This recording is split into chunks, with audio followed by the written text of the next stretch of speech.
Um jogo bastante complicado, os primeiros 90 minutos aí dessa Copa do Brasil nas oitavas de final. E, por fim, o Grêmio conseguiu ainda um empate, né? Conseguiu ficar na igualdade para o jogo da volta. Queria que tu falasse a respeito do Soares, que teve essa chance, conseguiu converter. E, no segundo tempo, que o Grêmio teve pouca chegada também, e mesmo assim ainda conseguiu deixar tudo igual, Renato. Bom, talvez vocês tenham visto um jogo um pouquinho diferente do que eu vi. A gente, principalmente no deu, a gente deu um pouquinho de espaço para a equipe do Cruzeiro. A equipe do Cruzeiro é uma equipe bem entrosada, bem treinada e com bastante velocidade. E é sempre muito difícil você, principalmente jogando em casa, onde a gente sempre busca a vitória. No momento que se dá esses espaços para o adversário, eles aproveitam como aproveitaram, principalmente no início do jogo, fizeram um gol, depois tiveram a confiança na partida, jogaram mais tranquilos, fora de casa ganhando o jogo, até a gente conseguir um empate no segundo tempo. Mas o que eu gostei da minha equipe foi a intensidade, em momento algum a equipe se entregou. Dei os parabéns justamente por isso, pela garra, pela vontade que eles tiveram. Tivemos erros, sim, nós tivemos erros, mas a gente tem que levar em consideração também que nós perdemos o PP logo no início do jogo, apesar que o Felipe entrou bem, mas é uma característica um pouquinho diferente. O Fábio praticamente jogou no sacrifício, que ele ainda está com o tornozelo dele inchado, pela necessidade que a gente precisa. É um jogador que está voltando também depois de um longo período. Então, com essas dificuldades todas aí, eu acho que nós conseguimos esse gol de empate, tivemos algumas oportunidades, inclusive no segundo tempo também, como eles tiveram. É um jogo aberto, um jogo de duas grandes equipes, está tudo em aberto. Então, temos mais 90 minutos depois lá no Mineirão, e vamos ver, não tem gol qualificado. A gente não precisa ganhar o jogo do Cruzeiro. Pode ter pênalti, tudo pode acontecer em 90 minutos. Então, muita calma nessas horas. Acho que todo mundo procura sempre achar, pelo menos a maioria de vocês, sempre as coisas negativas no Grêmio. Eu já estou vendo as coisas muito positivas. Muito positivas. E quando tiver o grupo todo em mãos, pode ter certeza, e com a abertura da janela a gente vai crescer bastante. Disso pode ter certeza. Então, parece que tem gente que tem prazer só de criticar. Mas o torcedor pode ficar tranquilo, que a gente tem trabalhado, está tudo em aberto, temos mais 90 minutos lá em BH depois. Renato, acho que um ou dois jogos, tu falasse que o Bitelo, que os médicos tinham te alertado de uma situação física do Bitelo, e tu dissesse que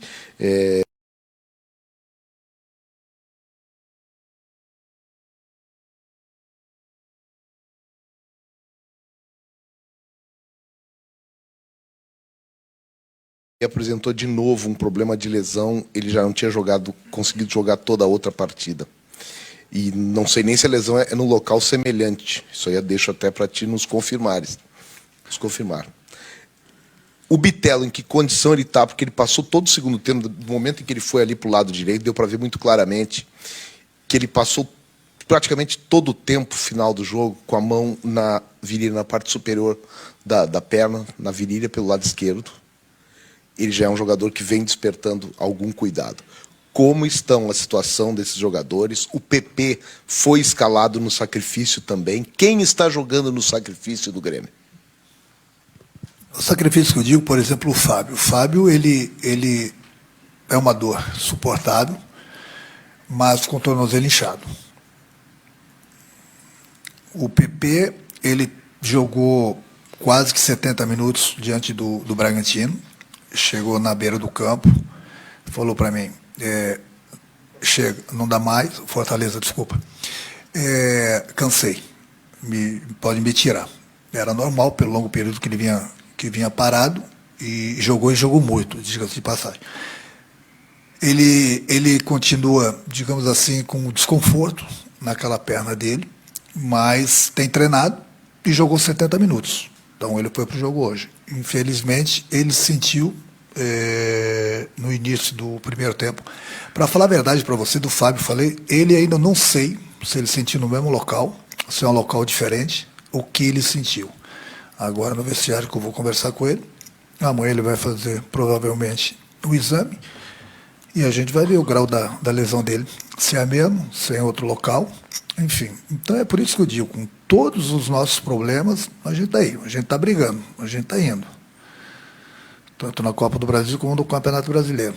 Mas volto a destacar a intensidade que foi o jogo de hoje, a garra da minha equipe, a pegada, nós não desistimos em momento algum, mesmo tendo algumas falhas, mesmo o adversário tendo algumas oportunidades, mas foi um jogo aberto, lá e cá. Acho que, pelo que aconteceu na partida, o resultado foi justo. Eu tenho visto os resultados dos outros jogos, estou acompanhando os jogos que estão em andamento. Não tem jogo fácil. Não tem jogo fácil. Bom, o Bitelo é o Bitelo. A gente precisa bastante do Bitelo. Sei, vai esperar ele estourar? Não. Não vou esperar o Bitelo estourar. Tanto é que no último jogo, quando chega um determinado momento do jogo, tirei ele, justamente para começar a poupá-lo. Nós vamos poupar o Bitelo na hora certa. Na hora certa a gente vai tirar, porque é uma dor que incomoda bastante ele. Ele praticamente não treina, ele simplesmente faz o tratamento, porque ele é um jogador muito importante.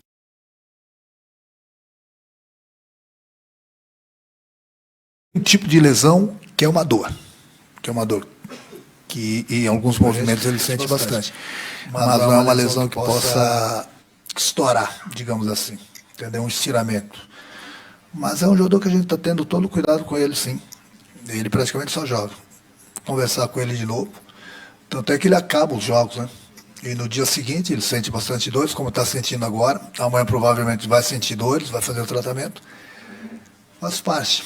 Conversar com ele, 1 hora o Bitelo não vai estar em campo. Pode ter certeza disso. E essa hora está prestes a chegar, porque a gente sabe que ele está no limite. É um garoto que vem jogando sim no sacrifício. É um garoto que praticamente ele faz sempre 12, 13 quilômetros por jogo. Então, ele é importante.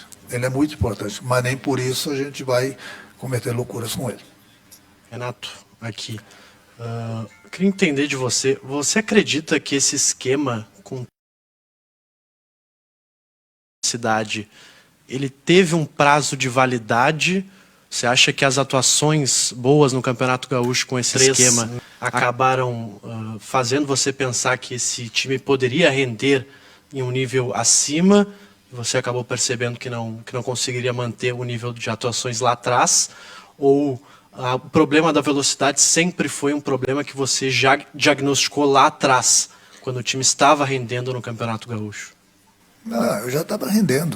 Eu já estava, lógico que eu diagnostiquei desde do início do Campeonato, desde a pré-temporada. No momento que você não tem jogadores de velocidade no grupo, essa velocidade vai fazer falta durante as partidas. Então, o Campeonato Estadual é um sistema que a gente praticamente joga dentro do campo do adversário, apesar que nós jogamos no Grenal, jogamos muito bem também nesse sistema. Mas o problema no Campeonato Brasileiro é que os laterais do adversário eles apoiam bastante. E aí é o do jogador, no momento que ele não tem essa característica, não importa a idade do jogador, ele vai acompanhar pela característica dele, muitas vezes não vai ter a força de contra-atacar. Então, nesse ponto a gente peca. Mas nesse ponto que eu venho tocando para vocês, a gente tem conversado. A gente lá atrás, nós vimos já que faltaria velocidade para a gente.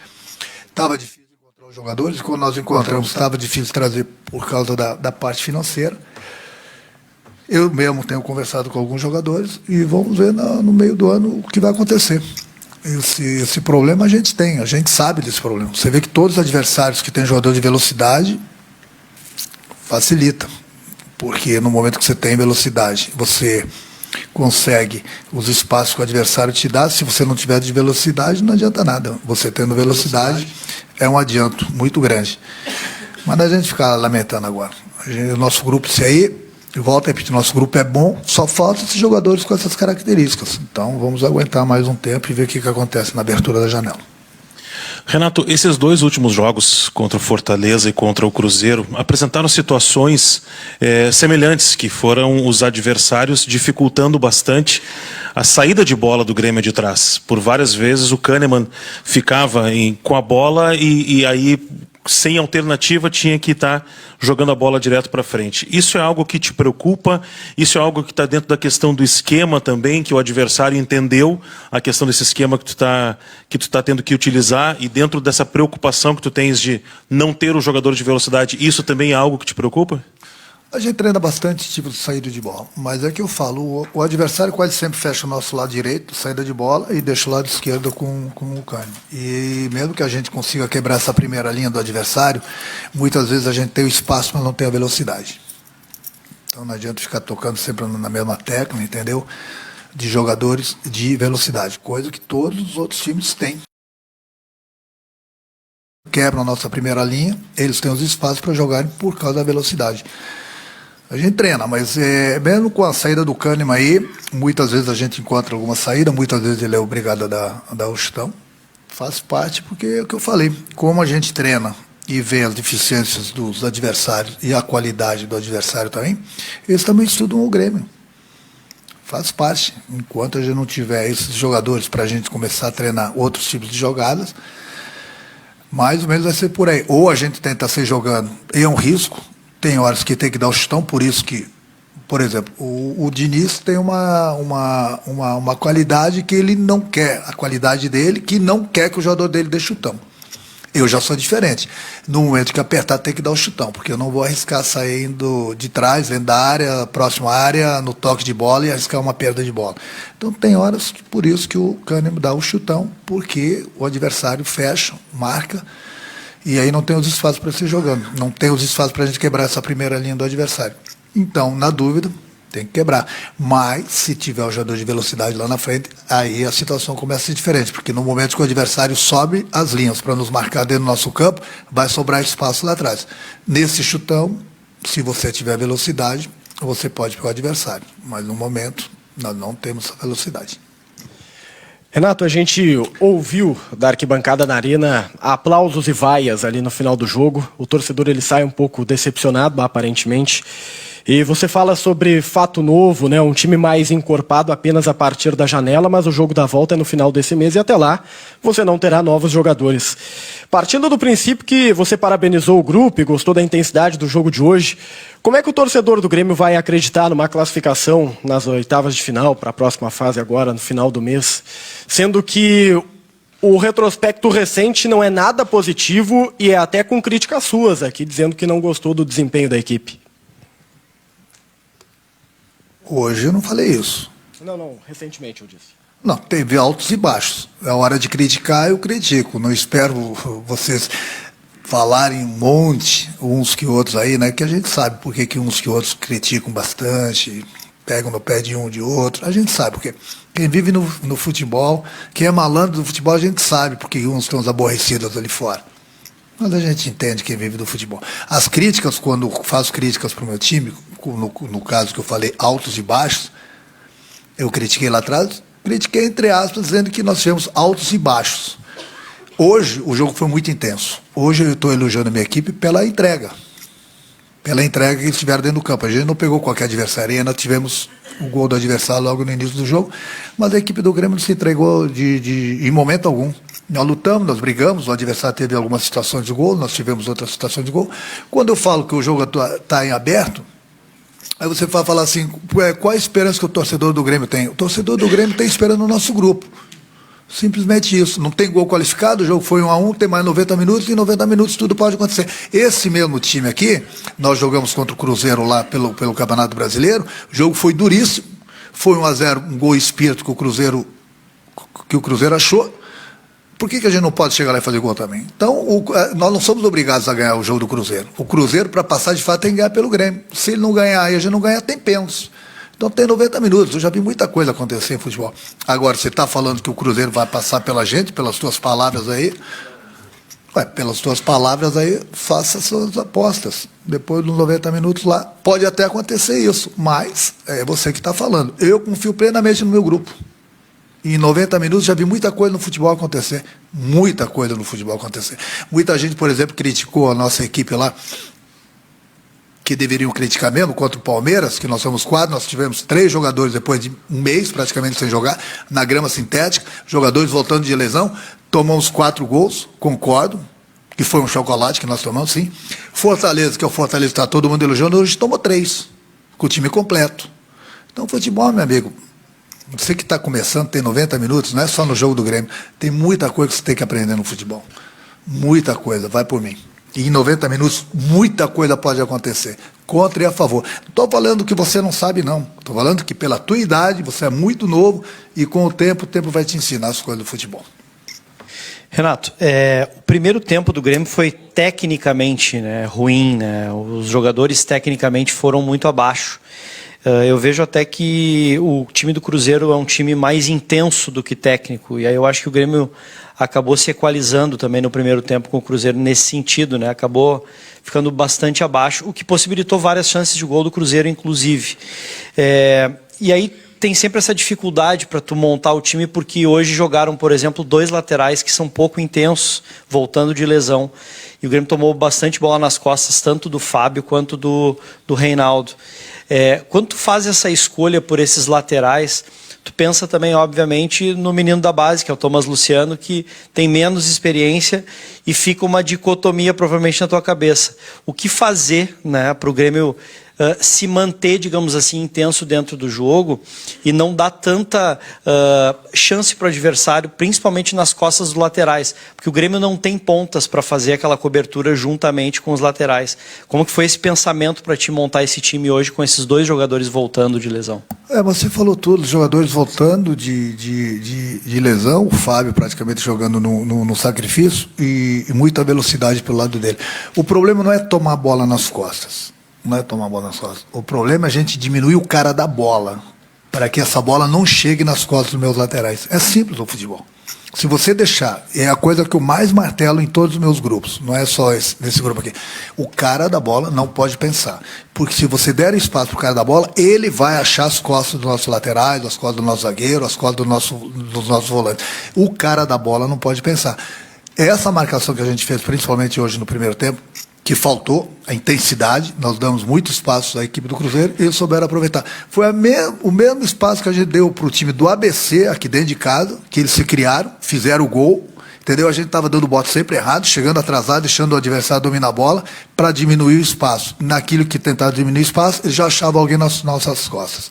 Então, esse é um problema que eu tenho conversado bastante com o meu time. O cara da bola, ele não pode pensar. Se você tirar o espaço do cara que tem a bola não vai chegar nas costas dos nossos laterais. No momento que você der espaço para o cara da bola, ele está pensando. E esse marcador do cara da bola não está vendo o que está acontecendo lá atrás. Só que o cara da bola está enxergando lá atrás. E foi o que aconteceu, principalmente no primeiro tempo, os espaços que a gente deu para o cara da bola pensar. Renato, muitas vezes tu falou sobre as características dos jogadores, a forma que está atuando, e hoje o Cruzeiro apresentou uma marcação com 5 defensores na primeira linha e 4 na segunda. Só que quando o Grêmio está atacando e toma um revés, tu tem um espaço muito grande, é isso que tu está comentando agora, entre a nossa defesa e o nosso ataque. A pergunta que eu quero te fazer é sobre a estratégia que tu utilizou, tanto no primeiro tempo, que a gente viu que teve dificuldades, tanto pelos laterais, e que quando tu conseguiu mudar no segundo tempo, o Grêmio foi melhor no segundo tempo, principalmente na segunda parte do segundo tempo. O detalhe é, o Cruzeiro a gente já sabe os limites dele, eles estão na corda esticada. O Grêmio também está na corda esticada através da tua estratégia do jogo de hoje? O problema é que o Cruzeiro fez a linha de 5, depois da linha de 4 na frente nessa linha de 5, e nós tínhamos que atacar, até porque nós estávamos perdendo o jogo, só que é exatamente isso, é naquilo que eu falo. Quando o Cruzeiro recuperava a bola, ele tinha espaço por cada velocidade. Até porque o nosso time estava em cima do adversário e no momento que ele recuperava a bola que estavam fechados, os jogadores são rápidos, saindo dos espaços vazios, sempre recebendo a bola, e nós ficávamos expostos justamente porque a gente estava jogando dentro do adversário. Segundo tempo, digamos assim, lá pelos 15 minutos, 20, a gente melhorou um pouco. Por quê? Porque nós colocamos velocidade, entendeu? Porque no momento que nós atacávamos, nós tínhamos a força tanto do Zinho como do Everton para voltar, para ajudar na marcação, e quando a gente recuperava a bola, a gente tinha velocidade para sair. Foi o que aconteceu, por isso que nós melhoramos um pouco. Só que o Zinho é um jogador que ainda a gente está lapidando, é jovem, ele tem muito que aprender, a gente está ensinando ele no dia a dia, ele comete alguns erros ainda infantis, que é uma coisa normal, mas num jogo pesado como esse, faz a diferença, entendeu? Faz a diferença. Então, no momento que você tem esses jogadores, no caso dos 15, 20 minutos do segundo tempo, que a gente foi mais para dentro ainda do Cruzeiro, nós ficamos mais expostos ainda. Entendeu? A gente tem uma certa velocidade, mas em compensação a gente deixa ainda mais espaço para o adversário. O Cruzeiro tem sua mania de jogar, o Grêmio tem a dele. O grupo do Cruzeiro tem jogadores que têm bastante velocidade. São vários jogadores. Essa velocidade, volto a repetir, falta para a gente. Tanto para defender, entendeu? Como para contra-atacar. Renato, boa noite. Você mesmo já falou aqui pra gente que gosta que o seu time tenha a bola e a todo momento agrida o adversário, busque o gol do adversário, né? Empurra o adversário para o campo defensivo. Mas é o terceiro jogo em casa, vamos colocar os jogos aqui na Arena, que o Grêmio não consegue se impor diante do seu adversário. Não consegue ser aquele time que a torcida gosta de ver aqui dentro. Empurrar o adversário para o campo defensivo, ser melhor, ou pelo menos a maior parte do jogo. Por que isso? Você acredita que os times encontraram o Grêmio, acharam a maneira do Grêmio jogar? O que você pode fazer diferente para o Grêmio voltar a se impor, principalmente jogando dentro de casa? Eu já estou com alguns pensamentos aqui. O que a gente pode fazer é o seguinte: da maneira que a gente gosta da bola, da maneira que eu gosto que o meu time joga da bola, a gente, como você mesmo falou, a gente joga dentro, empurra o adversário para o campo dele, só que o adversário tem se fechado bem. 5, até muitas vezes uma linha de 6. Uma linha mais de 4 na frente, só que fica difícil de você entrar, a gente tem a bola, fica difícil, só que quando a gente perde essa bola, quando o adversário recupera essa bola, eles têm a velocidade. Aí você vai falar assim, mas lá vem ele falando de velocidade de novo, mas é uma realidade, é um fato. Então, por jogarmos para dentro do adversário, a gente vai deixar espaço. E no momento que você deixa espaço para o adversário, adversários com velocidade, agora, se você acha que... Respondendo a tua pergunta, não é você acha, mas é muito simples. Eu não dou chance para o adversário. Eu vou montar uma linha de 5 lá atrás, uma linha de 6 muitas vezes, mais uma linha de 4 ali na frente, e a gente vai se defender, vai jogar como um time pequeno. O adversário não vai se criar também, porque é muito fácil vir aqui dentro da arena, se fechar e ter jogador de velocidade. Se eu tivesse jogador de velocidade, até muitas vezes eu até poderia montar essas linhas, porque a gente ia ter o espaço do adversário sem sair em velocidade. Mas não adianta se você só se fechar, entendeu? E não ter essa velocidade. E além do mais, você jogando dentro de casa, como o Grêmio tem jogado, a gente busca sempre o resultado, principalmente aqui dentro. Só que, infelizmente para a gente, todos os adversários que vieram aqui, logo no início do jogo, acharam o gol. E aí, sabe como é que é, né? Acham um gol, tem muito mais espaço para jogar, porque a gente tem que ir muito mais para dentro do adversário, e o adversário tem se aproveitado disso. Obrigado, Renato. Pessoal, os atletas passam na zona mista amanhã, 13h30, no CT. Fechado, então, entre